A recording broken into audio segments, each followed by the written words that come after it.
dungeons, or more specifically, big dungeons, mega dungeons, and stuff like that. Think Tomb of Horrors, or think Tomb of the Nine Gods from the Tomb of Annihilation event module.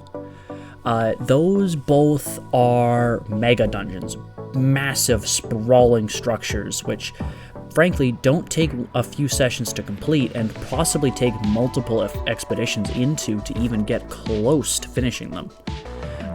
These things are brutal, deadly, and entirely within the realm of possibility, having players go through multiple characters or even multiple parties as they progress. The players that foray into these dungeons are in it for the long haul, and most of them are aware of that. But what happens when a DM is deciding to make a mega dungeon? What happens when they want to build one of these colossal structures? Well, today that's what we're going to be talking about. Putting together mega dungeons and what exactly goes into designing a dungeon of this scale. What sort of things matter when you are putting together something this big with this many intricate parts that are designed to do something more than just your typical dungeon. And because of that, what happens to regular dungeon building mechanics? What parts go out the window and what parts are changed in order to suit this new style of dungeon building? With that in mind, let's first take a look at what a mega dungeon is. Alright, so a mega dungeon is something along the lines of a large dungeon, typically 1 to 3 floors, though they can be bigger. And each dungeon has a particular theme to it. For example, this is the Tomb of Horrors. It is effectively just a death trap, built by a Sararak to collect souls while he's off doing his thing.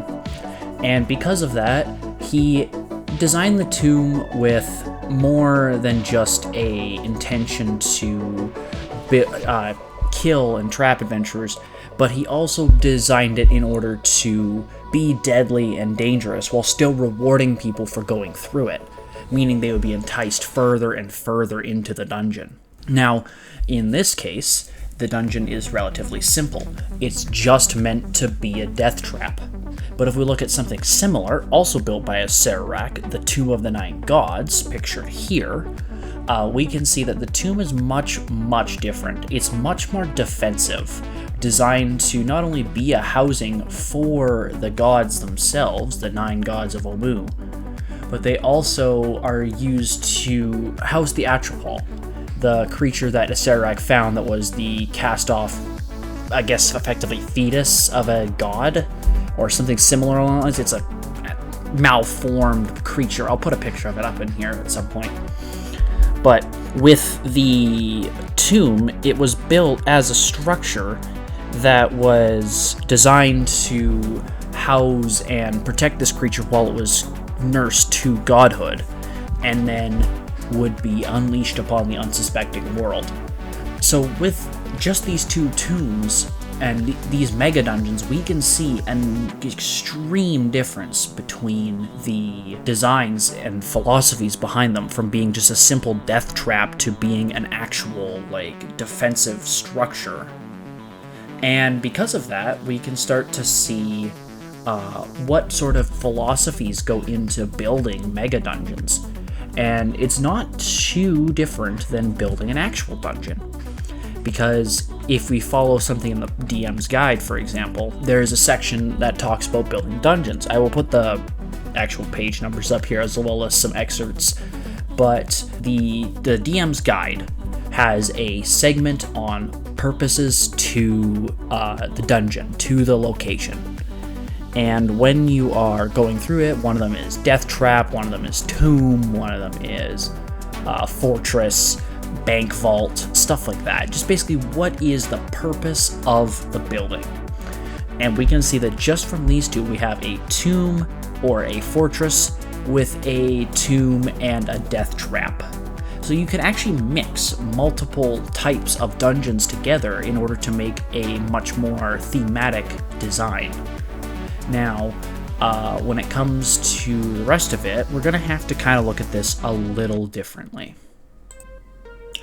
Alright, so starting with everything in the DM's guide, let's go through making a dungeon step by step, and I'm going to talk about the ways I believe you need to change things in order to build a mega dungeon as compared to a standard dungeon.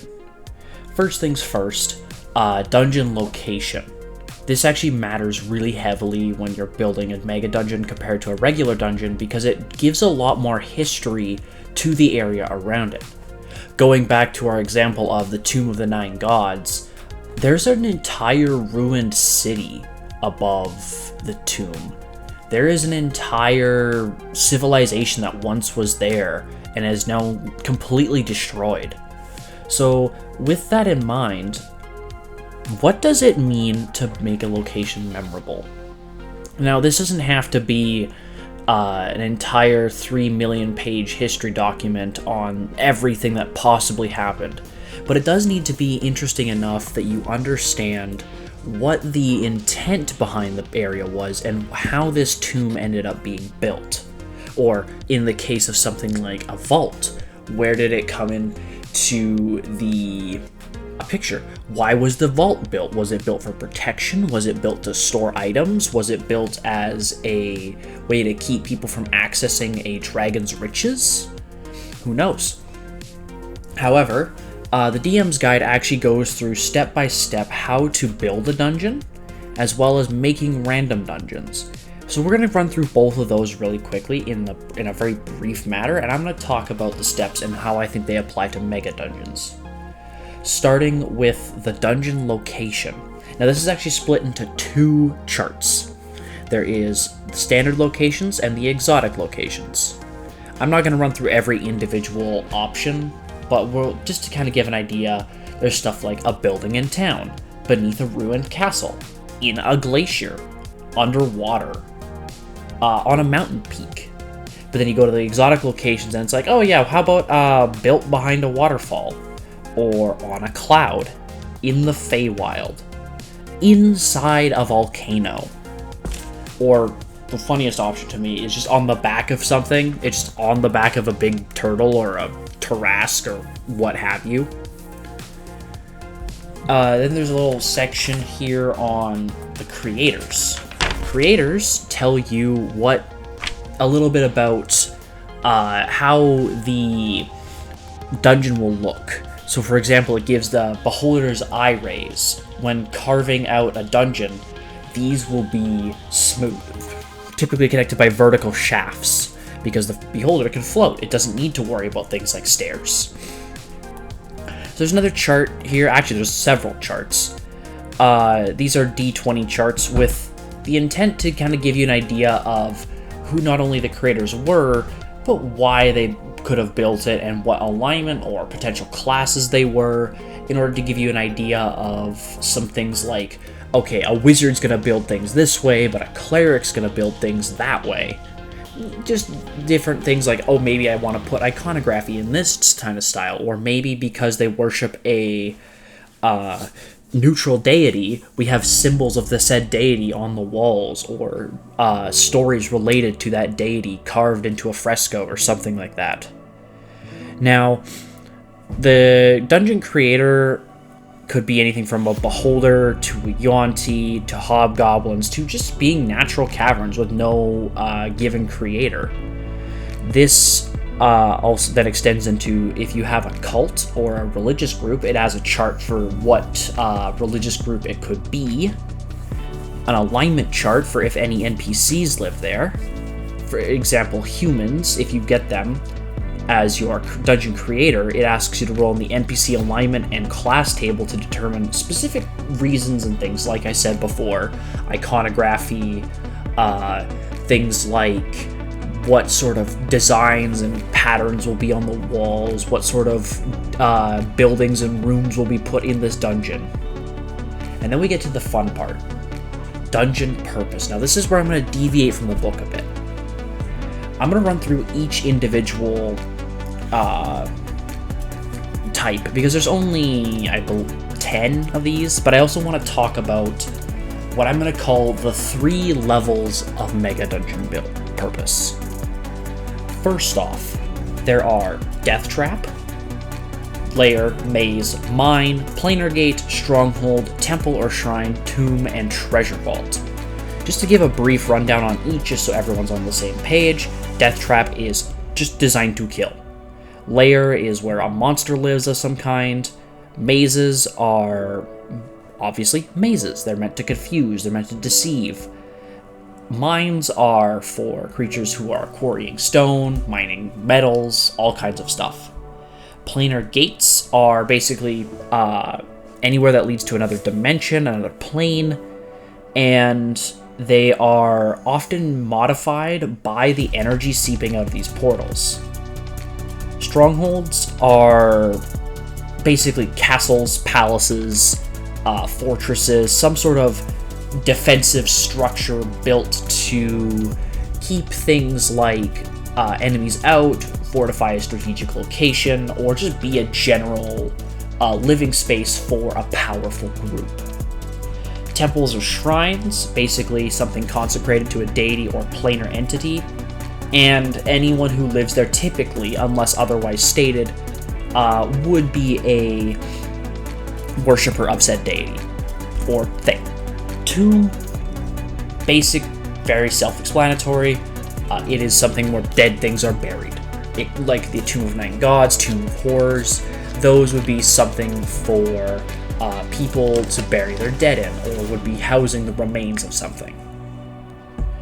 The Treasure Vault is basically, as it says, it's a way to store great material wealth, often heavily guarded. Now, when I said there's the 3 layers of mega dungeon building, it's different than building a regular dungeon. Regular dungeons typically have one purpose and maybe a secondary. You don't need one. With mega dungeons, I like to build mine, the few times I have done it, with 3 levels in mind. The first level is the primary purpose. What is the purpose of the dungeon on a very broad but also very focused scale? For example, if we look at the Tomb of Horrors, the Tomb of Horrors has a purpose of being a death trap, meaning that it is intentionally designed to kill its intruders, and then it's supposed to do something further. However, its secondary function, which is where I think this is interesting, is being a tomb. It houses Acererak's remains. It also houses remains of others. And it is designed entirely to be a guard point for Acererak while his soul is off doing whatever. Finally, it is a stronghold, or you could also argue for a treasure vault. Really, it doesn't matter, but it's a layer, or even a layer. A layer could also be a good option for the Tomb of Horrors. These tertiary purposes could be multiple. It's just like very rough outlines of like, okay, it also serves this purpose. We need to at least reference that. In the case of the Tomb of Horrors, it being a treasure vault is because it stores great material wealth Acererak has found. It's a tomb. It's a layer because it houses, it's his base of operations while he's out in the plains. But if we also look at the Tomb of Annihilation, or the Tomb of Nine Gods, we see that the mega dungeon here also has this purpose. If we look first at its primary function, it was built as a, death trap. It's another one of Acererak's vaults that he uses to grab souls and things. However, he repurposed it into a treasure vault. So let's say our primary purpose is being a treasure vault. It is designed to house the Atropal, protect it until it is completely grown to godhood, and then will be unleashed upon the world. However, its secondary function is to be a tomb to the gods of Onu. It is still a proper purpose to it, but it is something you would have to consider. Finally, it is a death trap. It kills whoever is meant to be there. But you could also argue that it is a sort of stronghold. It is a defensed structure, and it's a base of operations, because there are people living there, undead or in hags, but that doesn't really matter because they are technically living there, that are meant to be, the occupants and guardians of this Atropal while it grows.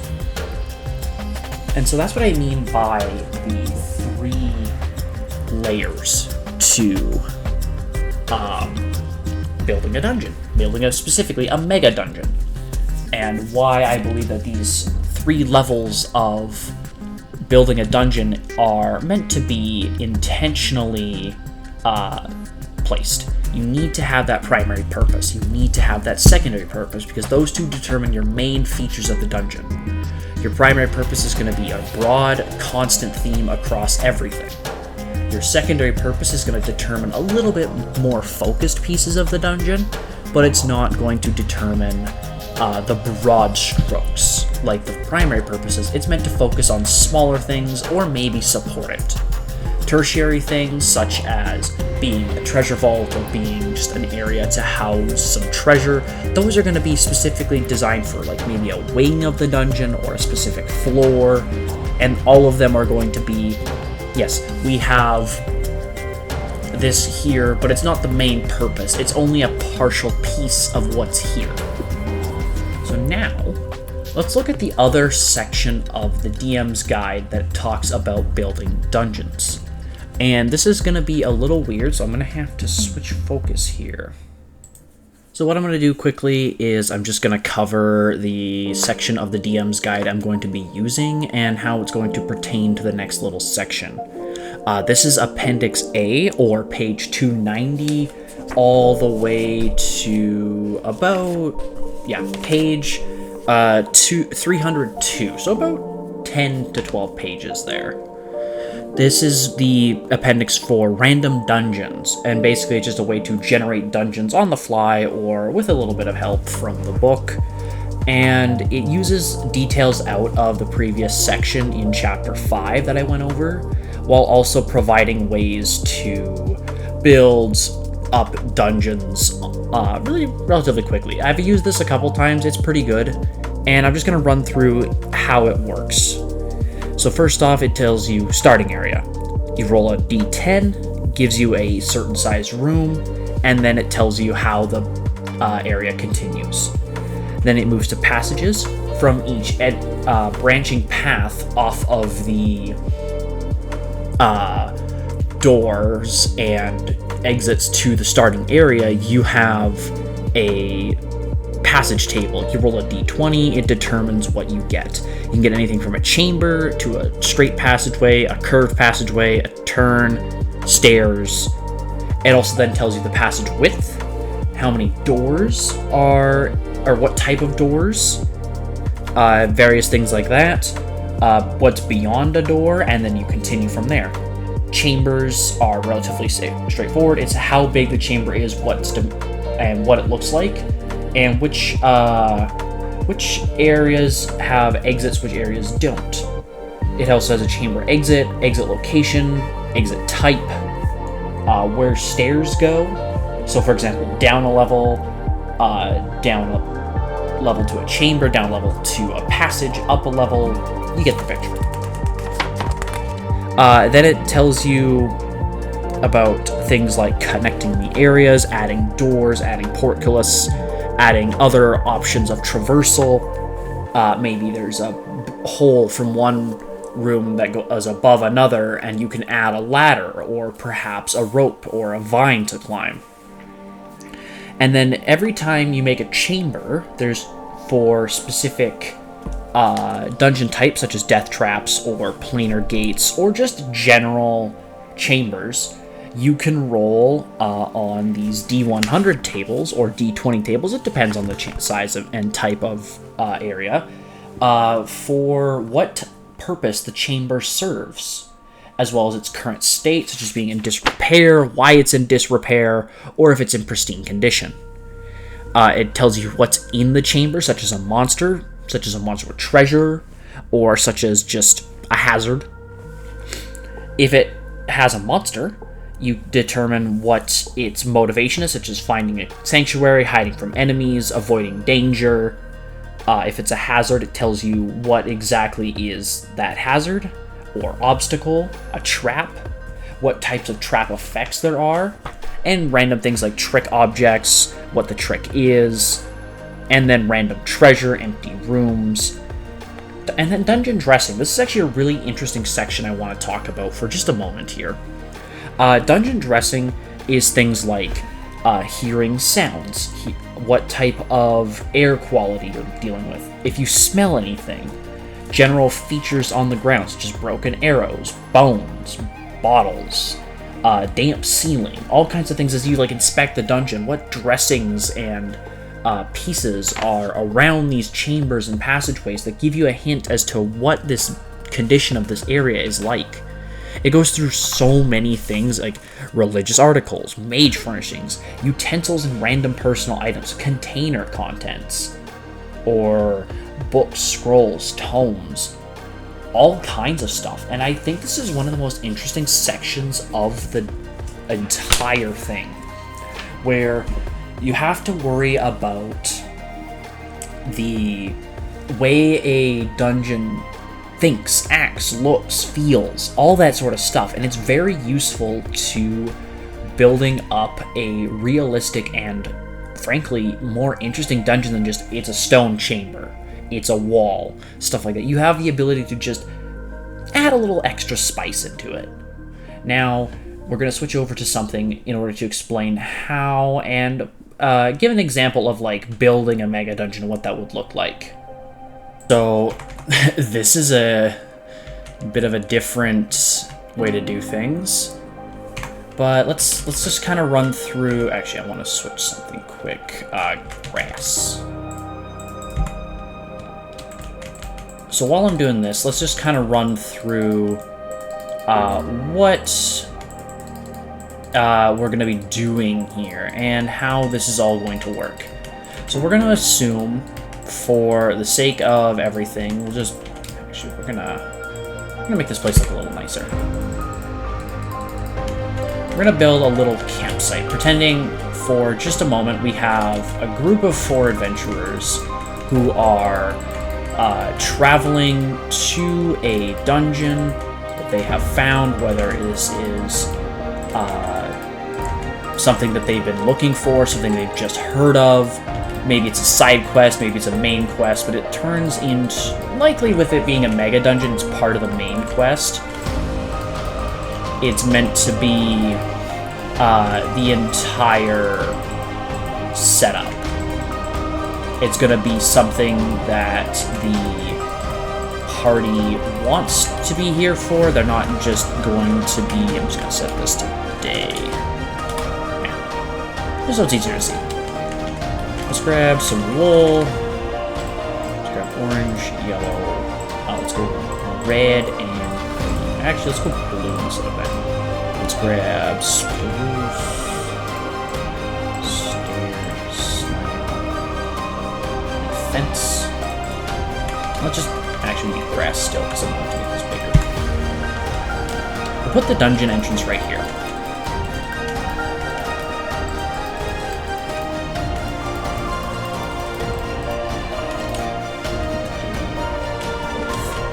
So while I'm doing this here, the plan is I'm going to build the entire dungeon, and you'll see it in a time lapse. I don't have replay mod, unfortunately.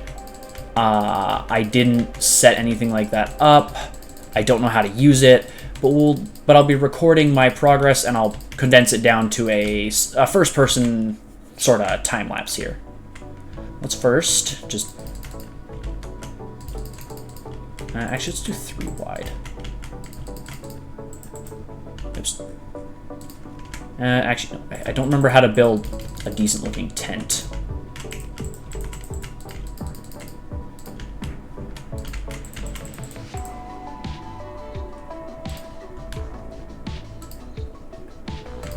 We'll make this one the yellow tent. And then let's do 2 vertically. And then in one here, and then we'll do 2, we'll do like that. And we'll put, so yeah, this is, my building skills aren't the best. Actually,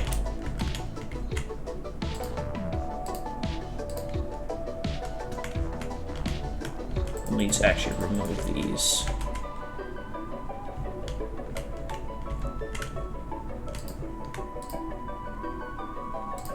There. That'll work.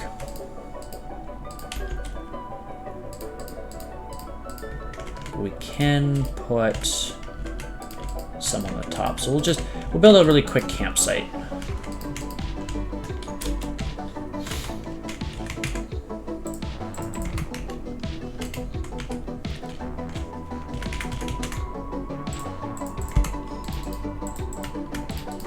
Just do it like that. And then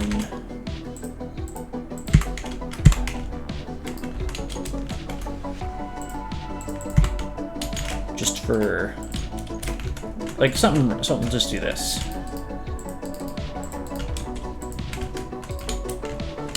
We have our campsite here. This is where we also need the yellow wool back.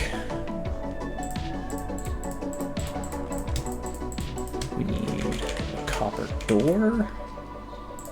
We need the we'll put the iron door here. Well, actually, I'll explain what I'm doing here in a second. Let me just organize my inventory so that I have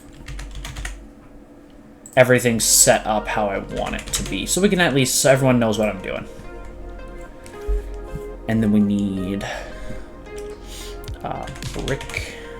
That's not how you spell brick. That.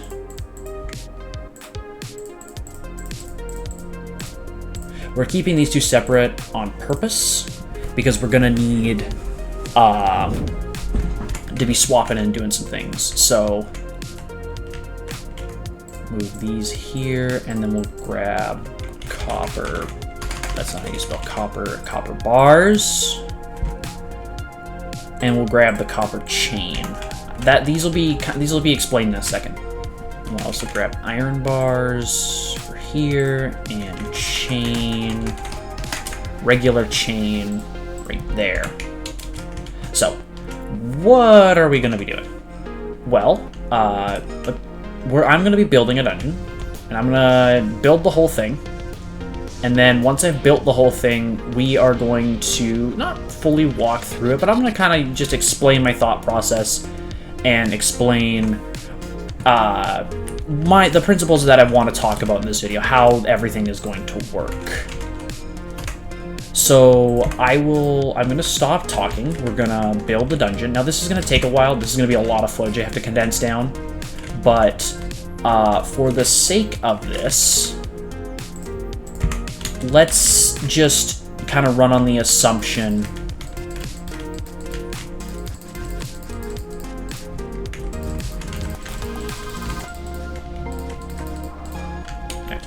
sorry, I gotta decorate. It's gotta be done.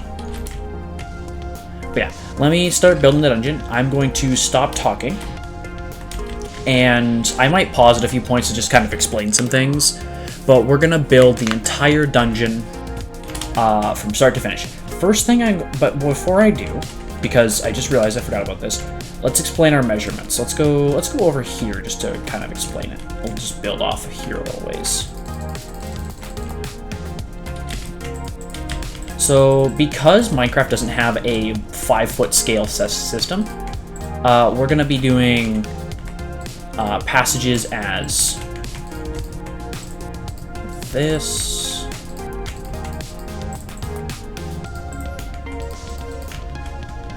That should actually be 1 over.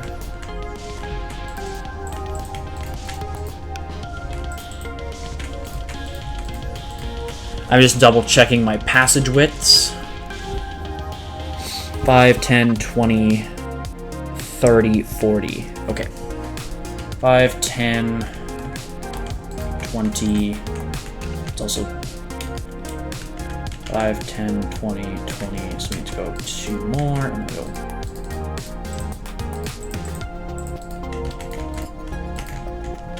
10, 20, 30, 40. So these are our passage widths. I'm just going to mark that right here.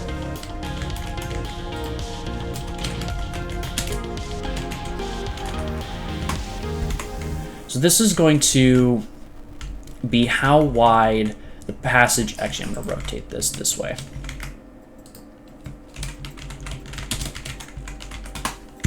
There.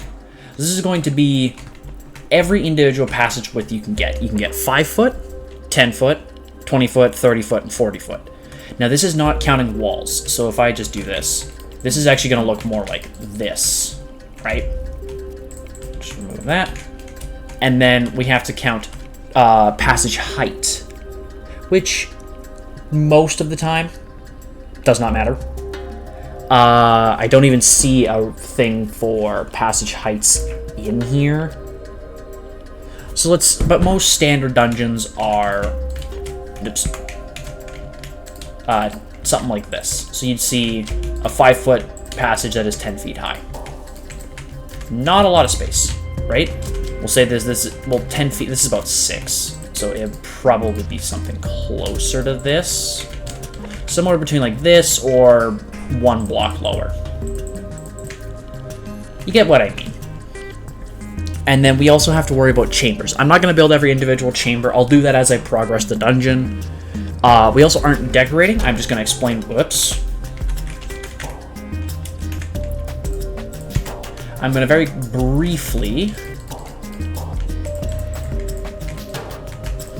explain what each of these other blocks that I have here are for.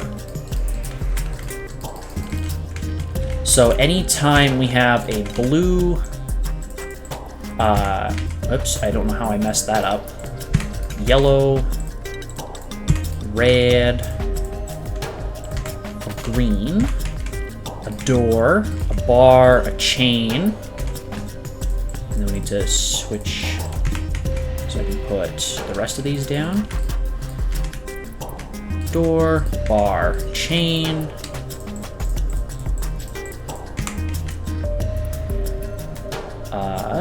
Just time set this back to day again. So, blue wool. Blue wool is simple. Water. Hazard. Fire. / lava. I'm not putting actual lava in here because that'll take too long. And then this is acid. There are other options, but those are the basic setups in the dungeon that it tells you about. For example, if I go to the dungeon hazards chart, the dungeon or current chamber state, it mentions things like ashes being all over the dungeon, or water, or a pool of water. Other things include brown mold, green slime, shriekers, or spider webs. In the case of certain things, I will put as close equivalent to the hazard as possible in order to run the chamber, but I won't be decorating too heavily. For doors, any wooden door. I'm not using wooden portcullis and then other.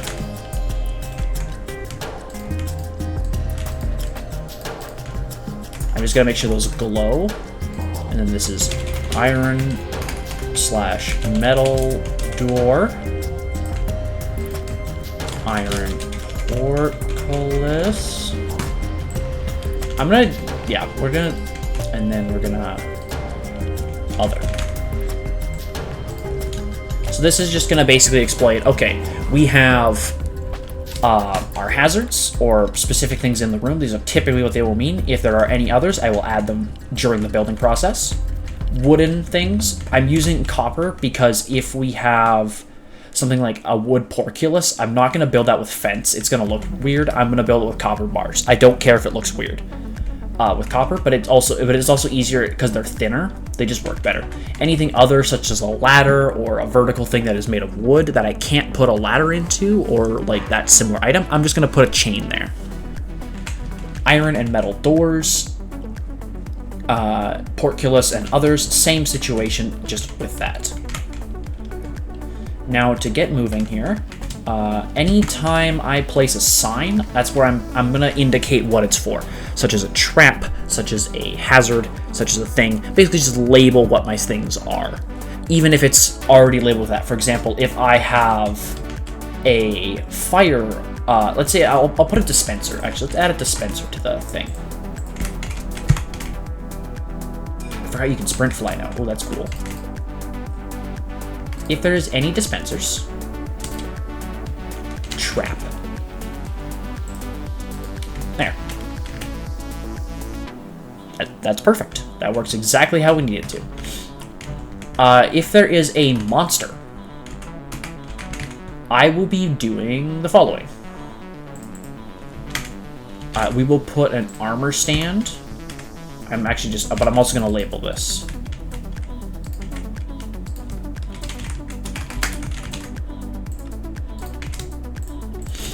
And the monster will have armor.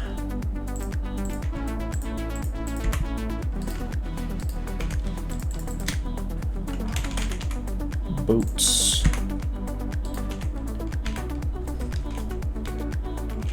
Actually, it probably would be easier if I just do this.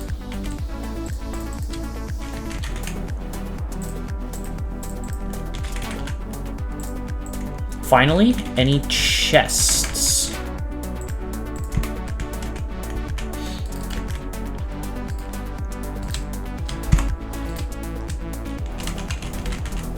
If there's a chest in a room, it means treasure. That simple as that. I won't cover the room in treasure. It'll just be single chest. That'll be all it is. And I'll probably label it with like how significant the loot is. But that should cover everything we have to worry about. So let's get started with building. Now I need to grab my dice, so I will be right back.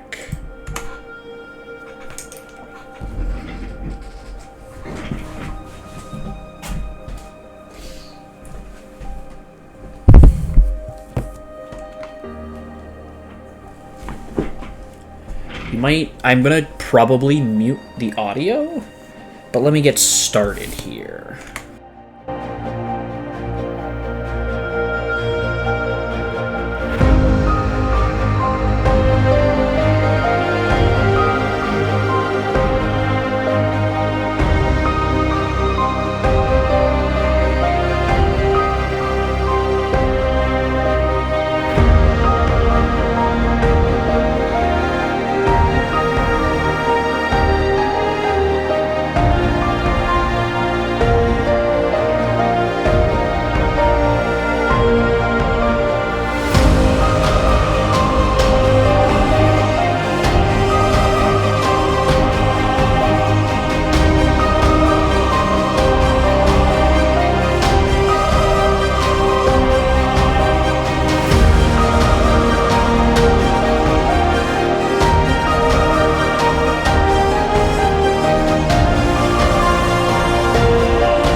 So I'm pausing at this point in the recording to very quickly just give a flyover, a brief rundown of how this is all gone, but we're not going to go too in depth on things. I'm going to jump back into the time lapse in a minute here, maybe even just jump ahead to when I'm done, but let's just kind of take a quick run over of everything just to give an idea. So we have this wing basically fully fleshed out with a bit of a lower area, a bit of an upper area. There's a whole other lower area over here, but I think just this segment alone is going to be a good thing to worry about when we're talking about mega dungeons. What sort of things actually matter when putting them together? You kind of get the idea of what I'm talking about with this massive, sprawling structure, which has multiple layers, multiple setups, multiple all kinds of things. And I think that actually gives us a very good spot to switch out of Minecraft and into just some other stuff. I'll put this building segment on in the background while I talk, because I just have a few more things to wrap up with. Alright, so now that we've kind of hit that final stage, while I'm doing the last of the building here, let's talk about what I mean by some of the other stuff I mentioned in here.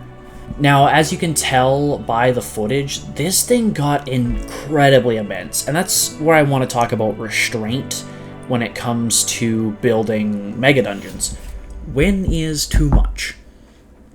Now, I took a look through a number of different dungeons and stuff like that. They typically limit their chambers to maybe 20, 30 chambers, depending on the thing.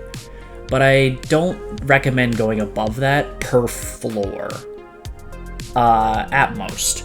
Now, this could obviously be up to preference too, because it doesn't matter how big your dungeons are. If you think your players can handle it, or they want to do that sort of thing, go for it. You don't need to worry about that. That's just my recommendation, is to kind of stick that 20 to 30 chambers range, with a number of smaller side passages, things, and whatnots around the general vicinity of those numbers. Now, as we kind of come to a close here, I do want to talk about a couple things I find a little not really usable with how the DM's guide decides to put things together. The DM's guide is very random. That's gonna be a given. You're rolling dice to determine how many things you get, what your chambers look like, what your stuff is occupied by. All that sort of thing is going to be a bit of a challenge to work with.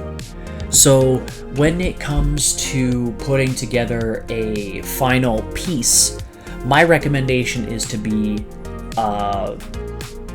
not restraint is I guess not the word I'd use for it, more along the lines of planning. Planning is a very big portion of mega dungeons, and I think that the best way to do it is be like, okay, I have these things that need to go on this floor. How do they connect? And then build from there. This was just an example using a massive, silly project that I felt like would be a cool idea to put together. And, you know, I think it turned out pretty well overall. So, with that in mind, let's start talking about stocking dungeons and flavor of dungeons. The DM's guide does go into this a little bit, but I think that when you're stocking a mega dungeon, you shouldn't be putting static encounters. Now, that means you shouldn't have random encounter tables. You don't need those. Unless it's like a really specific thing, like, oh, the dungeon randomly does things while you're here, or you have roaming creatures that have a random chance of appearing. That's not what I mean. I mean, you shouldn't have encounter tables being like, oh, you're wandering around, here's a surprise monster. They should be more along the lines of percentage chance things happen. If they happen, what is the dungeon doing? And then you roll on a smaller table. Keep it contained, keep it simple. A good example being the Tomb of the Nine Gods. There are roaming flesh golems in plate armor, and they just randomly appear. They don't have to be constant. There's a few that are static, but for the most part, most of them are wanderers. Now, this is an interesting idea in keeping things more entertaining than just you walk down a passage. You walk down a passage, here's a room. Now you have the ability to be like, oh, you're in a tight passageway, but there's this massive creature barreling towards you. Now what? So it comes down to putting together what you think is a reasonable size and pace for your group. When it comes to encounters, once again, I don't recommend static encounters. I think encounters should move. The dungeon should feel alive. So you should have encounters that, again, roam. They should be, or you should be able to encounter them in multiple places. And it's just a random chance if they're in an individual location at a given time. And then when it comes to stuff like loot, definitely increase what I got. My results were very poor on getting treasure, but also you can modify, mix, match, whatever you happen to want to do with the chambers and things that you built, all the way up to completely doing what I did and just changing out certain things, like getting rid of chambers that don't fit or passages that make things weird, and just putting them into a different entire group, or deciding that you're going to do something a little differently than what the book wants you to do. Those totally work. And I think the last kind of point I want to bring up is keep your dungeons on theme. Not in the sense that they are working off of their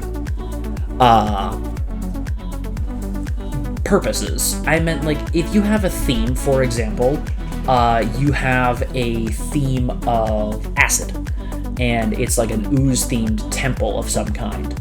Maybe you want to start leaning into that, so when you decorate and stock the dungeon, you should reference that with the various things.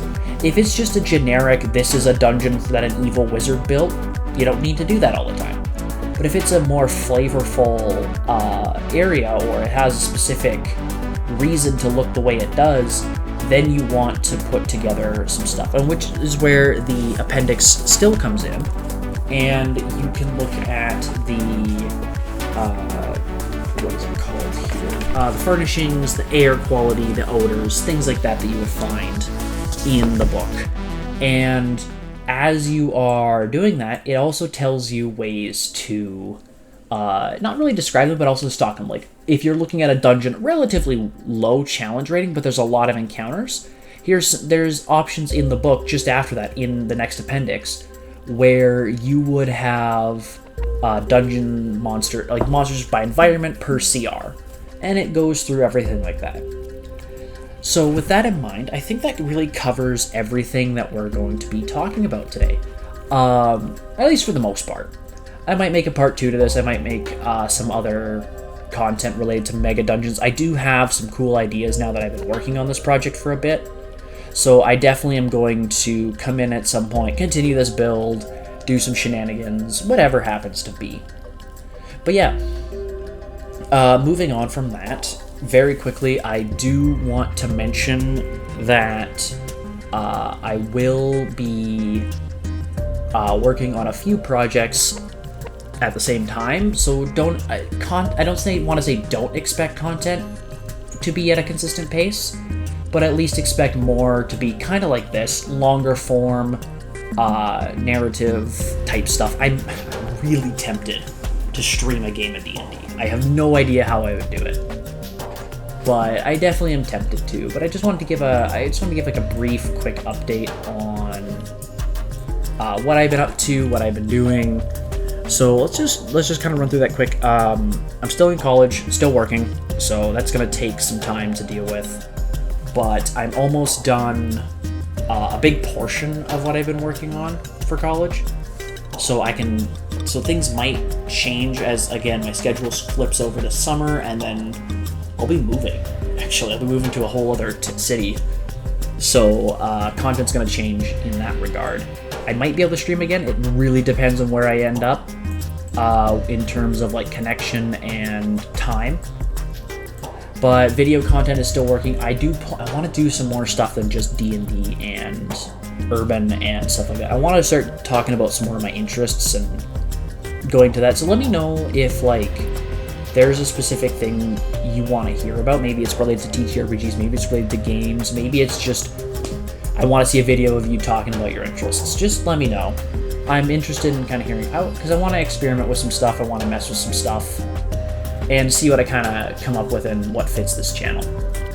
But yeah, with that, I'm gonna let the rest of the footage roll out, and then I might come in in a second here to talk more about a couple of small points.